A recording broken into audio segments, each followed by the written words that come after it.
Pet sitting nightmares, true horror stories. Welcome back to the channel, my friends. Tonight we delve into the unsettling world of pet sitting, where trust and responsibility collide with the unknown. These are true horror stories, ripped from the headlines and whispered in hushed tones. But tonight we shine a light on the darkness, illuminating the chilling reality that sometimes the most innocent of intentions can lead to unthinkable consequences. So, lock your doors, dim the lights and settle in as we explore the sinister side of pet sitting. Welcome to our channel. Today, we dive into the dark side of pet sitting with 3 true horror stories that will send chills down your spine. These tales are based on real accounts, but have been given a darker twist to amplify the fear factor. Let's get started. Picture this. A young woman eager to earn some extra cash agrees to pet sit for a friendly couple going on vacation. They have a beautiful golden retriever named Max, a gentle giant with a wagging tail and a heart of gold. The couple seems relieved to have found a trustworthy sitter, someone who genuinely loves animals. They show her the ropes, Max's feeding schedule, his favorite walking route, the location of his leash and toys. Everything seems perfectly normal, perfectly innocent. The first few days pass without incident.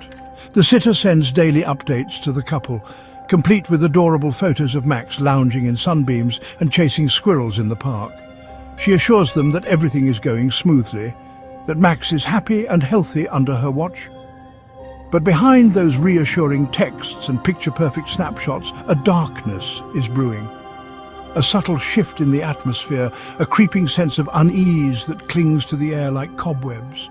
The house, a charming old Victorian, begins to creak and groan with unsettling frequency. Shadows seem to deepen in the corners, and the silence, once comforting, now throbs with an almost palpable tension. The sitter tries to ignore these unsettling sensations, attributing them to her overactive imagination. But deep down, a primal fear begins to stir within her. It starts with a faint, almost imperceptible odor, a strange, sour tang that seems to emanate from Max himself. She dismisses it at first, assuming he's simply gotten into something on one of their walks.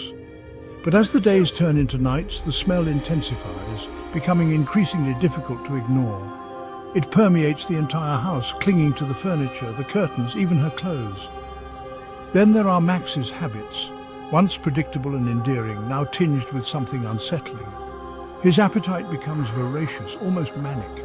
He devours his food in seconds, then whines and paces restlessly, as if driven by an insatiable hunger. He starts scavenging in the trash, overturning bins and scattering garbage across the kitchen floor. The sitter tries to rationalize Max's behavior, but a growing sense of dread tells her that something is terribly wrong. She considers contacting the owners, but pride and a strange, irrational fear hold her back. She doesn't want to appear incompetent, doesn't want to ruin their vacation with unnecessary worry. One evening, as the sitter settles down to watch TV, Max suddenly leaps from his spot on the floor, a guttural growl rumbling deep in his chest. He stands frozen, his body rigid, his eyes fixed on the hallway leading to the bedrooms. The sitter's heart pounds in her chest. She calls out to Max, her voice trembling slightly, but he doesn't respond. He remains fixated on the hallway, his growl intensifying, the hair on his back standing on end. Suddenly, Max lunges forward, disappearing into the darkness of the hallway. The sitter hears a series of frantic barks and snarls, followed by a sickening thud. She jumps up from the couch, her pulse racing. Chapter 2. The Corpse in the Kitchen. Our next story takes us to a sprawling suburban home where a young man agrees to house-sit for a wealthy couple travelling abroad. He's tasked with caring for their 2 dogs, a boisterous terrier and a massive brooding mastiff. The couple assures him that the dogs are well behaved and that the house practically runs itself. They hand him a stack of instructions before disappearing into a chauffeured limousine, leaving him alone with the silent mastiff. The first few days are a blur of mundane tasks and nervous anticipation. The terrier bounds through the house while the mastiff remains an enigma, its dark eyes following the young man's every move. The young man tries to ignore the feeling of being constantly watched. He distracts himself with mindless chores, losing himself in vacuuming, dusting and tending to the lawn. But as the days melt into nights, a creeping sense of unease begins to take root, fueled by the mastiff's erratic behavior.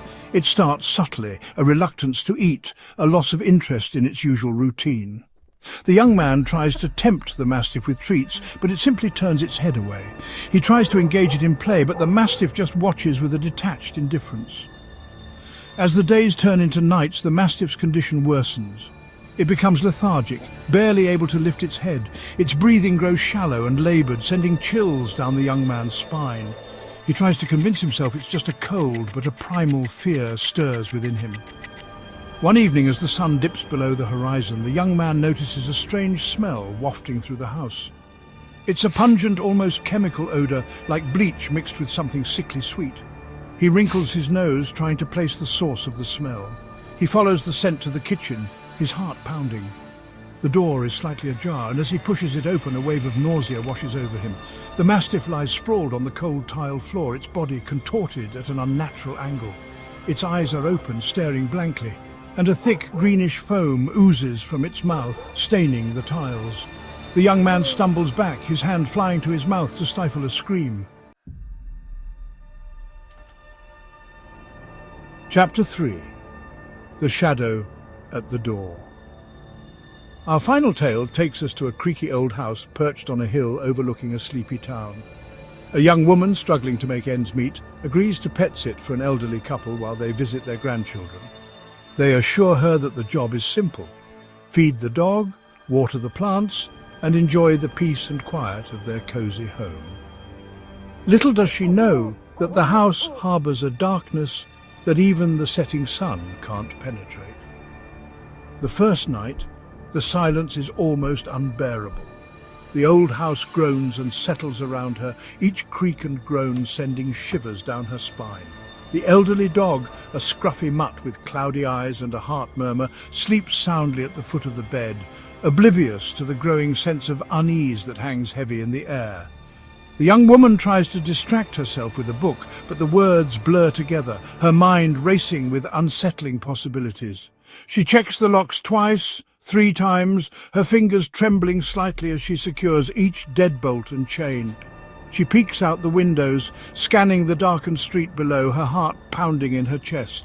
As the night wears on, the silence becomes oppressive, broken only by the ticking of the grandfather clock in the hallway and the occasional bark or whimper from the old dog. The young woman tries to relax, to convince herself that she's being paranoid, but a primal fear gnaws at the edges of her mind, whispering warnings that she can't ignore. Just when she's about to drift off to sleep, a sound jolts her awake. It's a faint scratching sound coming from the front door. She sits bolt upright in bed, her heart hammering in her chest. She listens intently, her breath catching in her throat. The scratching continues, persistent, methodical, like someone or something is trying to get in. She throws back the covers and tiptoes to the bedroom door, her bare feet silent on the hardwood floor. She presses her ear against the door, listening intently. The scratching is louder now, accompanied by a faint clicking sound, like metal on metal. Fear courses through her veins, icy and relentless. She knows she should call the police, but a strange paralysis grips her. What if it's just a stray animal? What if she's overreacting? But deep down, a primal instinct tells her that something is terribly wrong. She creeps down the hallway, her heart pounding in her ears. As she approaches the front door, the scratching grows louder, more insistent. She can hear muffled voices now, whispering on the other side of the door. Terror constricts her throat, making it impossible to scream. She peers through the peephole, her breath catching in her throat. Standing on the porch, bathed in the eerie glow of the porch light, is a shadowy figure.